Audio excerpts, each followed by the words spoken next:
If you're a webmaster and you need access to the underlying files for a particular theme for a site, you can access them through the themes portal.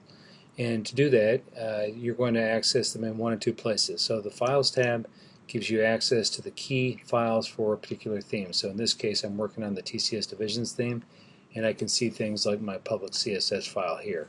I can edit the changes, apply them, and those are live changes on the site.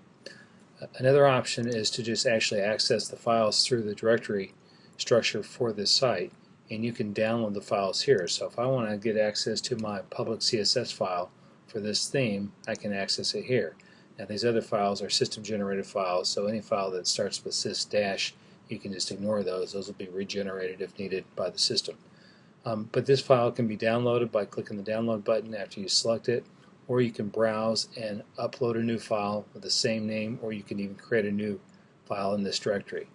Now the images directory is important typically if you're going to wire in a background image or something into your CSS, and you'll want to know how to place and then access the URL for that image.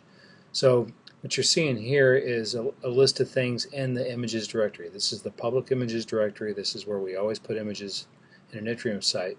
But in this case, I have a subdirectory called TCS Divisions, which maps basically to the palette that I have for this site. And then I have one file in that directory. If I had a file just directly in the images directory, it would appear above this directory indicator here. So for instance, if I go and refresh this page so that I'm not on the directory,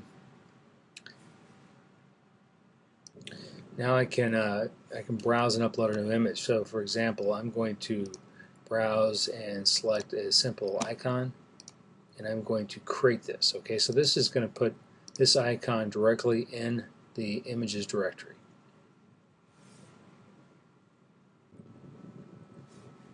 Okay, and once that file has been uploaded, you'll see it here. So a file above a directory entry means it's in the images directory. If it's under the directory name like it is here, it's in the palette specific directory. So if I want to access the file, I can go to a public URL here, and you'll see I'm going through site, LAF, ID215 TCS Division. So this is the name of the palette or the directory for this palette. You'll need to know that as you're working on your site. And then images, and this is a file in that directory. And had I put it in the palette specific directory, then I would just have a subdirectory here called TCS Divisions, and then I could reference the file there. Okay, so that's it for accessing files through the themes portal. Simple and easy.